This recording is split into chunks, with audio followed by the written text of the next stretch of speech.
At yung teacher na nagtuturo doon ay hindi marunong magturo.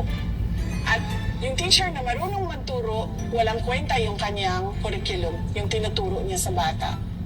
Di ba?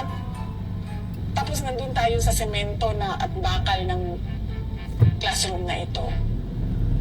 Ang mahalaga sa edukasyon ay yung natututo yung bata. Hindi yung kung saan siya nakaupo araw-araw. Maganda ang idea ni Mama dahil ngayon nga talagang mas marami pa ang matututo. Kasi limitado nga naman yung eskwelahan, yung classroom, konti lang ang matuturuan. Pero pagka yung technology, ano talaga sa edukasyon, mas marami po ang makikinabang na maturuan. Oo, kasi napapansin ko din, no? Parang, ano ba? Parang sa opisina ba? Ganito din kasi sa classroom eh. Uupo ka dyan ng siguro sabihin natin 7 hours. 7 hours.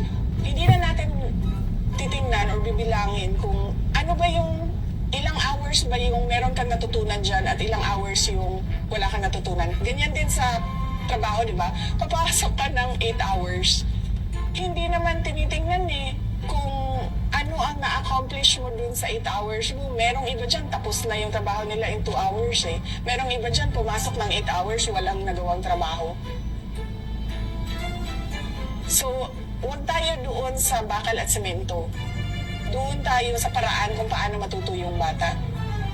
I felt guilty kasi alam ko ako yung isa ako sa nag-cause ng stress because I do not come from the education sector. I do not have an education background, so I cannot review what they are doing. And I rely on their expertise and all the stakeholders who did the review.